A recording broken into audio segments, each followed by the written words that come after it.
No, I don't think it should be mandatory. I wouldn't demand to be mandatory, but I would do everything in my power, just like I don't think masks have to be made mandatory nationwide. I'll do everything in my power as the President of the United States to encourage people to do the right thing, and when they do it, demonstrate that it matters.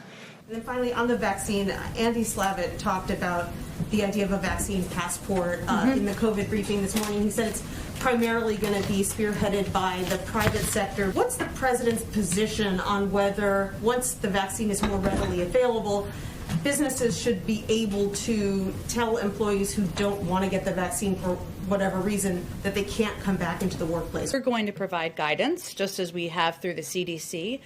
There's currently an interagency process that is looking at many of the questions around vaccine verification. A determination or development of a vaccine passport, or whatever you want to call it, will be driven by the private sector. Ours will more be focused on guidelines that can be used as a basis. There will be no centralized universal federal vaccinations database and no federal mandate requiring everyone to obtain a single vaccination credential.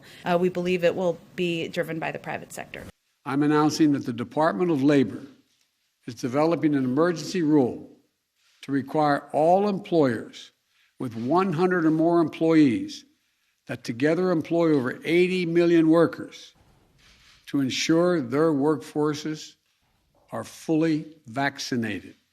Today, in total, the vaccine requirements in my plan will affect about 100 million Americans, 2/3 of all workers. And for other sectors, I issue this appeal to those of you running large entertainment venues, from sports arenas to concert venues to movie theaters. Please require folks to get vaccinated or show a negative test as a condition of entry. That's something that you would be in support of?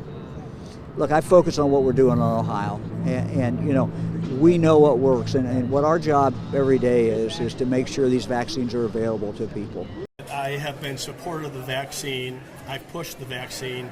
I've been publicly vaccinated. That was my choice. What the Biden administration is doing is government overreach, pure and simple, and people don't want them hammering down on them to get this vaccine. How many businesses are going to lose employees? How many schools are going to be shut down? How many of these companies are going to be fined? This requires pushback and a response, and that's what the state of Arizona is going to do. Ben, your company's got over 100 employees, so what are you going to do? Are you going to listen to the president? Of course not. We're going to use every method and resource at our disposal to defy the president's unconstitutional order. I mean, we are staffing up right now on the legal side. We are already getting any lawsuit ready that needs to be gotten ready. We have to see the actual regulations, know the details of that lawsuit. What we can tell you is that the provisions that Joe Biden is going to be citing under OSHA are wildly overbroad. And frankly, I think that he's made a huge tactical legal blunder here. I think there's every possibility that something like this goes to the Supreme Court level, and suddenly we see a complete rewriting of the administrative state because Joe Biden couldn't get his act in order, and so he decided to issue a tyrannical and authoritarian order here.